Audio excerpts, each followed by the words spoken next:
இன்னைக்கு வந்து bits India act 1784 பற்றி பார்க்க போகிறோம். இந்த ஆக்ட் வந்து பிரிட்டிஷ் பார்லிமெண்ட்டால் பாஸ் பண்ணப்படுது.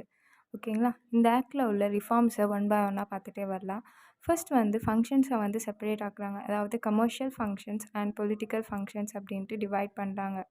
கமர்ஷியல் ஃபங்க்ஷன்ஸை வந்து டீல் பண்ணுறதுக்காக கோர்ட் ஆஃப் டைரக்டர்ஸ் அப்பாயிண்ட் பண்ணுறாங்க. கோர்ட் ஆஃப் டைரக்டர்ஸ் வந்து ஆல்ரெடி ரெகுலேட்டிங் ஆக்ட்லேயே இருந்திருக்கும் இல்லையா? அவங்களே வந்து மிலிட்ரி, ரெவென்யூ, சிவில் எல்லாமே பார்த்துட்டு இருந்திருப்பாங்க. பட் இங்கே வந்து கமர்ஷியல் ஆக்டிவிட்டீஸை மட்டும் டீல் பண்ணுறாங்க. அண்ட் தென் பொலிட்டிக்கல் ஆக்டிவிட்டீஸை டீல் பண்ணுறதுக்கு போர்ட் ஆஃப் கண்ட்ரோல் அப்படின்ட்டு ஒரு நியூ பாடியை க்ரியேட் பண்ணுறாங்க.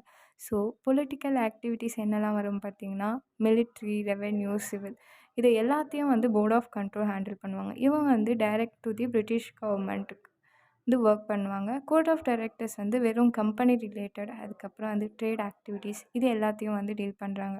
தென் வந்து கம்பெனி டெரிட்டரிஸாக இருந்த எல்லா இடத்தையும் பிரிட்டிஷ் பொசிஷன் இன் இந்தியா அப்படின்ட்டு ஒரு ஸ்டேட்மெண்ட் வந்து யூஸ் பண்ணுறாங்க. எங்கன்னா பிட்ஸ் இந்தியா ஆக்ட் மூலயமா. ஓகேங்களா?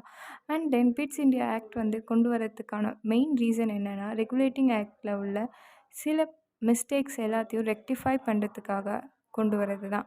இதுக்கு இடையில வந்து அமெண்டிங் ஆக்ட் 1781 கொண்டு வந்திருப்பாங்க. பட் அதுவும் வந்து சாட்டிஸ்ஃபை ஆகாதனால மறுபடியும் பிட்ஸ் இந்தியா ஆக்ட் வந்து கொண்டு வராங்க. அண்ட் தென் டியூவல் சிஸ்டம்மை வந்து இந்தியாவில் இன்ட்ரடியூஸ் பண்ணுறாங்க.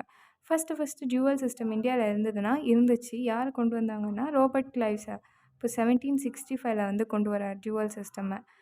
பட் அது வந்து லார்ட் வாரன் ஹாஸ்டிங் பீரியடில் வந்து அபாலிஷ் ஆகப்படுது. So then 1784 Pitt's India Act மூலயமா மறுபடியும் டியூவல் கவர்மெண்ட்டை இந்தியாவில் கொண்டு வராங்க.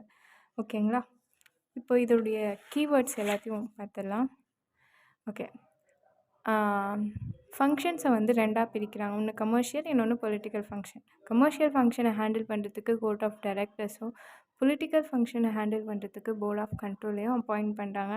அண்ட் கம்பெனி டெரிட்டரிஸ் எல்லாத்தையும் வந்து பிரிட்டிஷ் பொசிஷன் இன் இந்தியா அப்படின்ட்டு ஒரு ஸ்டேட்மெண்ட் யூஸ் பண்ணுறாங்க. அண்ட் தென் வந்து டியூவல் சிஸ்டம் வந்து இன்ட்ரடியூஸ் பண்ணுறாங்க பிட்ஸ் இந்தியா ஆக்ட் மூலயமா. ஓகேங்களா? இவ்வளோதாங்க.